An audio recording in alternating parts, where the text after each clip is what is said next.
This is a discourse based on a couple of papers. Actually, there are many papers in this direction of how politics, populism, nationalism, and the urgency of climate action, climate change, and the narratives that all come together in very strange ways. So there is this new terminology called climate nationalism, and what does that mean, and whether that's really a good thing or a bad thing. Nationalism in general tends to raise flags because it can be ethnic, so it can be about discriminating against some group, some religion, some minority based on whatever logic. There could be cultural nationalism, but then there are also things like resource nationalism, where you want to protect your resources, whether it's precious metals, oil, gas, and so on, or you want to build securitization around it, in the sense you want to protect your interests in the context of some conflict. Could be water resource, for example. And there is, of course, now new things like green nationalism and climate nationalism. So green nationalism is, of course, trying to say a country can combine politics with environmental friendly actions, policies, livelihoods, lives, lifestyles, and so on, to favor green actions and green nationalism, whereas climate nationalism is a bit more complicated and kind of wraps around all of these ideas. So as we go along, we will see what we mean by that and how it's playing out. Already you know what it means, because each country is participating in the UNFCCC Paris Agreement, the whole negotiation that goes on each year, conference of parties, and so on. And then the idea is that each nation has its own climate approach to climate action, mitigation, adaptation, and then each country has its own interests. Could be climate adaptation, mitigation, but also climate resilience. Could be climate securitization in terms of protecting itself from sea level rise, from extreme events, from food security issues, energy, water security issues, and so on and so forth. So everything comes together, and in the last decade or so there's been this rise in populism, especially from Trump, and then there are others like Bolsonaro. Some people count Modi under it, and then there are people in charge of Russia and China, Xi Jinping and Putin, and so on and so forth. When it then translates into climate, you have right and left. So there are people who are very fanatic and very extreme. Some people call them eco-fascists. So eco-fascism even argues that things like HIV and pandemic are good because it kills off human beings, and that saves the environment, is better for the planet, and so on. So in general, fascism is right-wing in the politics, but in climate, eco-fascism, which by some measure could be worrying extremely about environmentalism, actually also falls into right-wing approach to environment. So can nationalization be good or bad? Is there something like a civic nationalism as opposed to ethnic or xenophobic nationalism in terms of worrying within the national boundaries about equity, justice, and whatever climate adaptation, mitigation actions are taken, that they will be just and equitable as well, inclusive as well, and so on and so forth. But there are rhetorics associated around those as well that translate to immigrants. Trump went after immigrants in many forms. Le Pen from France said migrants are not ecologists because they don't care about the ecology of where they live. They just go, they're nomads, and they go wherever they want, wherever there is opportunities. Obviously those are kind of populisms. Populism in general is about exploiting the disenfranchisement, the sense of disenfranchisement and lack of access to information, power, government, justice, and so on by the one group of people who are not rich and cannot have control on things. So they have their own concerns, they have their own feeling that they have been neglected and so on. So somebody like Trump or Bolsonaro can come along and exploit those feelings and keep talking about ideas that are popular among certain groups and then get elected. So these things can happen within democracy itself, but then you argue that that's not a good thing. And then you have Greta Thunberg, who is also a populist on climate, and nobody would be happy if you talk about Trump and Greta Thunberg in the same breath, but both are populists. They use issues to talk about truth. They are seen as the speakers of the truth by the groups that see them as their heroes. So you have to just be aware that populism can go both ways. And there are ideas that are going after the way UN Security Council and the general UN negotiations on climate change goes, that the UN Security Council, using its veto power and so on, is pushing for so-called climate securitization, protecting ourselves against climate change. But is that focused much more on national interests that are being portrayed as climate action and climate securitization? So those are things that are also being debated. The paper that I took from The Wire says the specific logic of securitization that industrially advanced countries use implies a particular way of mitigating threats and managing risk that inevitably prioritizes the resilience of the system, that is, business as usual, ahead of other human and environmental security concerns. This is from Hayes 2016, quoted in this paper that I'm using.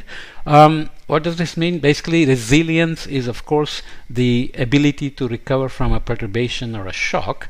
And when you say climate resilient, do we really mean that we want to continue our lifestyle as is and somehow manage climate change by all these ideas about net zero and negative emissions and reducing emissions and so on and so forth? Even the New Green Deal idea by Tom Friedman, I think it's Friedman from New York Times, argues that the lifestyle of America with all the dependence on cars is somehow not really something that needs to be gotten rid of or has to be gotten rid of, while managing to find energy in a carbon-free way. So this idea of changing the system and decarbonizing and so on are all kind of playing into this nationalism, and whether the nationalism, so if each country has a climate nationalism and does its own thing to make itself resilient to climate change, does that add up to global climate resilience? It's not so obvious. So there is no one definition of nationalism, and there is nothing like good and bad. So the paper concludes, as we will see in the end, that this is complicated and it has to be looked at more carefully in terms of how nationalism and climate nationalism actually affect climate action. So populism is now considered a crisis of similar magnitude as climate change. Some people call it climate crisis. Some people are not so happy with that terminology. The general idea that the climate change is already here and we're already too late to save ourselves, and there is only so much room left to save ourselves, so many years left, and so on and so forth, all are kind of similar to populism, and many climate scientists willingly or unwillingly participate in this messaging, alarmist messaging of climate change being the end of the world kind of thing. The other thing that's mentioned here is to look at the ideas coming from Trump and Thunberg in terms of the tropes they use for climate change and how they would deal with it. Trump, of course, wanted to seal off the borders, make US energy secure by using whatever means like coal, and drill for more oil and gas and so on and so forth. So he said in 2017, for example, under the agreement, he's talking about Paris Agreement, China will be able to increase these emissions emissions by a staggering number of years, 13. They can do whatever they want for 13 years, not us. India makes its participation contingent on receiving billions and billions and billions of dollars in foreign aid from developed countries. So the negotiated parts of how carbon budget works, how global warming targets work, how within that there is this common but differentiated responsibilities are dealt with in allowing China and India and other global south countries to catch up, because historically accumulated carbon has come from the developed world and so on. That's used by Trump in this way to put nationalism, climate nationalism, as a way to do climate securitization. So that's obviously one example. The other example, of course, is from Greta Thunberg. The new equilibrium that follows this disruption is arguably the least clearly articulated aspect of Thunberg's narrative. The new equilibrium that follows this disruption. Okay, while she is very clear on the need for aggressive and immediate reduction in carbon emissions and consumption habits, she remains quite ambiguous in terms of what this might mean. Obviously, she is being given information and she has a lot of emotions, as you remember the 2015 speech where she was really angry and was literally screaming, saying, "How dare you," and so on, which didn't play out well with even most of the climate scientists who support climate action and so on, and others from other spheres of society who also believe in climate change. So in the Western Hemisphere, in the North Atlantic, there may be climate denialism, which is playing into climate nationalism. And Greta Thunberg is, on the other hand, confused on some front here. For example, she said in 2020, let's be clear, we don't need a low carbon economy. We don't need lower emissions. Our emissions have to stop if we are to have a chance to stay below the 1.5 degrees target. That's the global warming target by 2100 with a 67% probability. She went on, and until we have the technologies that at scale can put our emissions to minus, then we must forget about net zero. We need real zero. So obviously this is quite confused, because net zero and real zero do not mean we have zero carbon.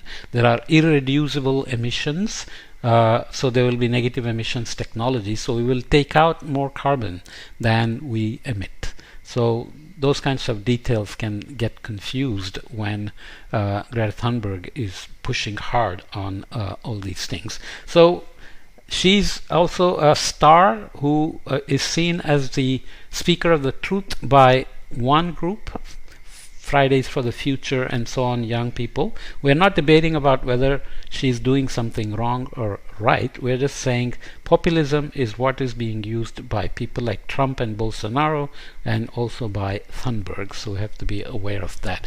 So this paper also points out how populist narratives work, the narrative frame and the role of the storyteller in populism.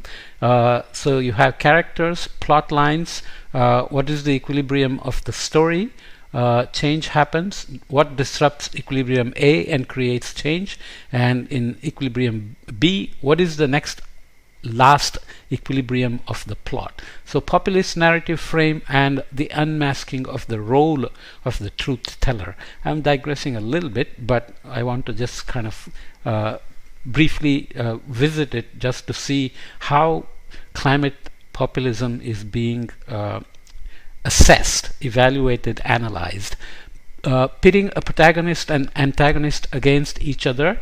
For example, people versus elite, individual versus institutions, local versus global, young versus old. This is all playing out in both Trump and Thunberg, for example. Unmasking the role of the truth teller. The truth teller exposes the antagonists as corrupt and undeserving of respect or trust. Very common. In the plot lines, the populist narrative frame gives us the interests of the protagonists are compared with the current situation, which is understood as a crisis, like climate change, or what Trump portrayed as the degradation of America, so make America great again kind of narrative. The solution to the crisis is simple and can be achieved through black and white answers. Trump was always full of black and white answers. The protagonists achieve sovereignty and challenge the antagonist's betrayal. Trump was ridiculing pretty much everybody in that sense.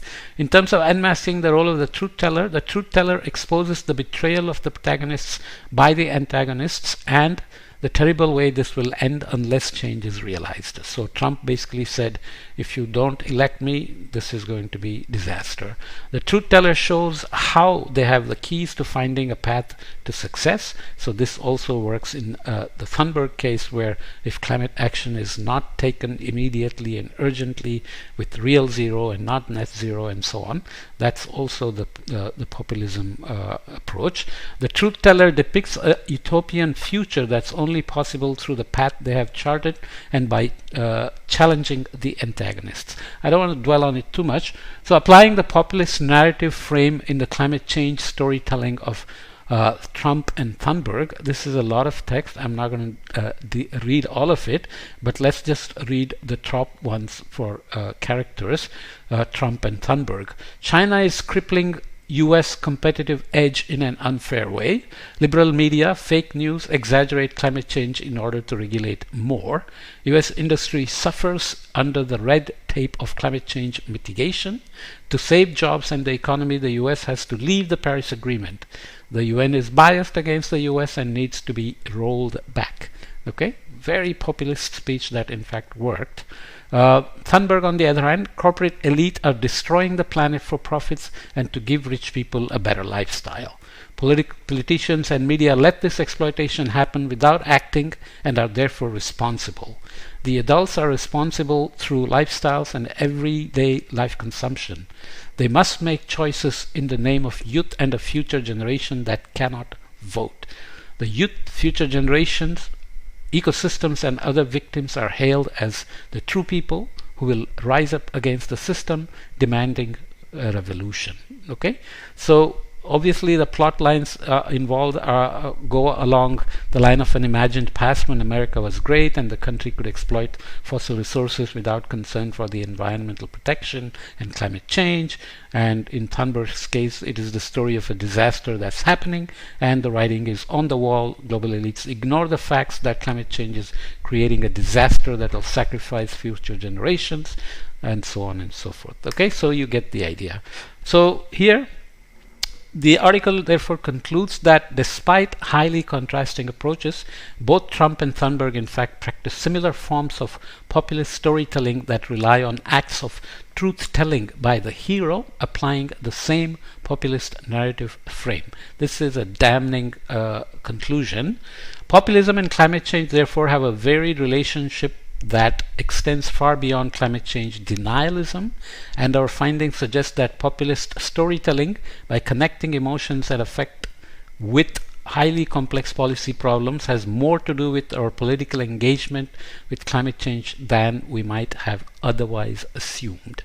So obviously climate scientists also have to look in the mirror and to see how they are maybe falling into the trap of always making quick judgments on everything being created by climate change, for example. This is a tough issue, of course, but where do we stop being climate scientists and start being advocates, and where does our advocacy fall into this trap of populism, for example? Okay, coming back to the first paper, some points they are making. Despite the dominant focus on right-wing nationalism as the main purveyor of a dangerous form of populism, recent scholarship on resource nationalism and climate movements indicate that populist politics is not the exclusive domain of right-wing authoritarianism. Instead, progressive climate scientists and scholars seek to use the emotional and bonding power of nationalism to promote meaningful climate action. Essentially, there is some end justifies the means approach being taken, which has to be carefully assessed to see if climate scientists stand to lose credibility by going in that direction. Three major problems in the narratives of civic nationalism. The nation state may not be the most appropriate unit of climate action for a variety of reasons. This is obvious. It's a global problem. The different sizes of nation states and the historical trajectories of emissions may motivate nationalist leaders to argue against incurring the cost of climate action. Secondly, the assumption that a line can be drawn between the positive and destructive forms of nationalism, which includes the claim that the nation comes first, for example, America first or European homeland. And three, even if a narrative of green nationalism can be woven together, the proponents of civic nationalism cannot always control such discourses easily or avert unintended consequences. Okay, so just keep the points in mind and read more to see how you perceive your own ideas on climate action, climate nationalism, and whether populism can exploit climate change either way. Okay. Even stronger critiques describe civic nationalism as an oxymoron or the illusion of a nationless nationalism. Some scholars have sought to address these critiques while emphasizing the relevance of civic nationalism in addressing the climate crisis. So obviously there are people on both sides. Looking at this in the context of Asian players gives a stark contrast to the way nationalism plays out in North America and Europe versus Asia, even though Australia is a global north rich country, one of the high emitters in terms of per capita, even though total emission is not that high because the population is small. What is the way in which climate nationalism playing out in Australia? Just the conclusion. There are examples given on how various prime ministers have played it. Overall, Australian leaders remain focused on market-led technological responses to climate change as a uniquely Australian project which relies on the power of persuasion instead of climate denialism. The narratives that valorize the combined power of technology and capitalism seem to crowd out the need for promoting a progressive civic nationalism. These strategies illustrate the extent to which politicians can depoliticize the issues surrounding ecological degradation and climate change on the pretext of defending national interests. So you say, yes, climate change is happening and we must do something, we must increase climate resilience and so on, and then we say we will do it in the context of technology and market forces, and then you try to massage the two together. So it's a complicated way of doing climate nationalism. On the Indian side, of course, PM Modi has been a big player on the international stage, starting things like Solar Alliance and industrial transitions, asserting his leadership on climate action within the country, investing on renewables, allowing private players to come in. But it's more complicated than that. Overall, the Indian case highlights an interesting combination of cultural nationalism, climate nationalism, and populism, none of which is used to question the anthropogenic climate change. So as opposed to some parts of North America and Europe, climate denialism is not a problem in China and India. Nobody questions that it's caused by anthropogenic climate change. Of course, if they do that, then they cannot also blame the rich world and ask for funding, for example. This makes sense given that the majority of India's population faces extreme vulnerability to the rapidly increasing instances of droughts, floods, and heat waves. Yet, India's climate nationalism is also tied to vociferous advocacy in favor of fixing the responsibility of highly industrialized countries to lead on and pay for global climate action. This is what Trump was harping on. So India, during negotiations, wants the rich world, the developed countries, and the global north to own up, and tools like loss and damage are very critical for India, and the NDCs are nationally determined contributions. Some are not dependent on external aid, but some are contingent on availability of climate funds, for example. China has similar approach, but it has slightly nuanced difference in terms of asserting China's nationalism and its global ambitions, and internally it accepts climate change as an issue and has invested much more than any country in the world in renewables, for example. President Xi Jinping remarked that the pursuit of an era of ecological civilization and the construction of a beautiful China is the key content of the Chinese dream of a great rejuvenation of the Chinese nation. So climate action and climate change response are being wrapped into this glorious return of Chinese nation and rejuvenation of a great culture. Both India and China emphasize how they have historically been worshippers of the of nature, sun, ecology, and forests, and so on and so forth. Okay. Finally, the conclusion, the suggestion this paper offers from The Wire.